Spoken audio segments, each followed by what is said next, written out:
777, 450, c'est le nombre de députés et de sénateurs que compte notre beau pays. Douce France. Et tous ces braves gens gagnent en moyenne 12 000 € bruts par mois. Mais alors, et même si ces indemnités paraissent énormes, à quoi servent réellement nos députés et nos sénateurs?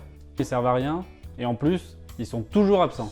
Ouais bon, c'est vrai qu'ils sont souvent absents et c'est un peu scandaleux, mais on y reviendra plus tard. Tout d'abord, il faut savoir que les députés et les sénateurs constituent, avec l'Assemblée nationale et le Sénat, le Parlement. C'est donc eux qui ont le rôle de voter les lois. C'est ce que l'on appelle le pouvoir législatif. Il s'oppose au pouvoir exécutif, qui est celui du président et du gouvernement, que l'on avait vu dans notre précédente vidéo. De manière exceptionnelle, les députés et les sénateurs peuvent aussi se réunir en congrès, à l'appel du président de la République, comme on l'a vu le 13 novembre à la suite des attentats. Maintenant, regardons plus précisément quel est le rôle de chacune des deux chambres. L'Assemblée nationale est élue directement par les citoyens lors des élections législatives. Elles ont lieu généralement juste après les élections présidentielles. Dans chaque circonscription, en gros votre village est celui des alentours ou votre arrondissement est celui des alentours si vous êtes dans une grande ville, la liste qui obtient le plus grand score aux deux tours gagne le siège. Sachant que seuls les candidats ayant obtenu plus de 12,5% des inscrits au premier tour accèdent au second tour. Si ce n'est le cas pour aucun des candidats, alors ce sont les deux premiers, ceux qui ont le plus de voix, qui accèdent au second tour. Le rôle de cette structure, l'Assemblée nationale, c'est de contrôler l'action du gouvernement, de concevoir, écrire... Ouais, quand c'est pas les lobbies qui le font.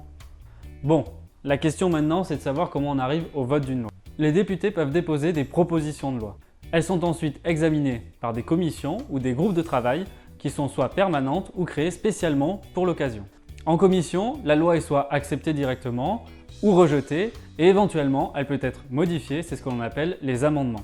Qu'il ait été modifié ou non, une fois voté, ce projet de loi est envoyé en séance plénière, c'est-à-dire devant tous les députés. Ah oui, mais c'est là qu'il n'y a jamais personne à l'Assemblée. C'est vrai, et c'est d'ailleurs ce qu'on leur reproche, les députés et les sénateurs ont un taux d'absentéisme souvent trop élevé. Une fois voté, ce projet de loi est ensuite envoyé au Sénat. Le Sénat, lui, est élu par les élus. Il s'agit d'un suffrage indirect. Ce sont les députés, les conseillers départementaux, les conseillers régionaux et les conseillers municipaux qui votent pour élire les sénateurs. On donne au Sénat deux grands rôles principaux. Le premier et le principal rôle est donc celui de valider ou d'invalider une proposition de loi envoyée par l'Assemblée nationale. Comme les députés, les sénateurs ont la possibilité de modifier les propositions de loi. Si les sénateurs votent la proposition de loi telle qu'elle, alors elle est renvoyée à l'Assemblée nationale où elle sera votée définitivement. Si elle est modifiée, l'Assemblée nationale pourra inclure ces modifications pour voter le texte final ou ignorer les modifications des sénateurs et voter quand même le projet de loi initial. Dans le cas où le Sénat rejetterait complètement la proposition de loi, eh bien l'Assemblée peut quand même la voter sans prendre en compte l'avis du Sénat. C'est pour ça qu'on dit que le Sénat a seulement un avis consultatif. Comme inscrit dans la Constitution, le second rôle du Sénat, c'est celui de représenter les territoires.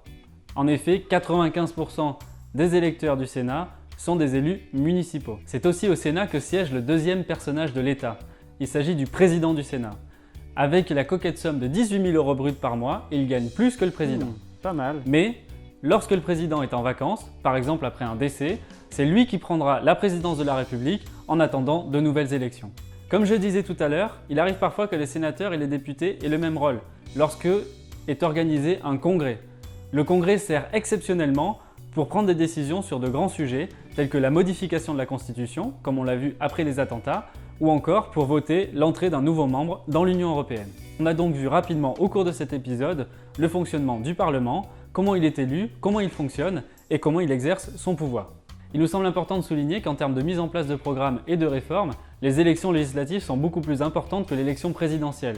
Mais cette élection, parce qu'elle est ultra médiatisée, constitue une véritable publicité pour le programme de chaque candidat dans sa circonscription.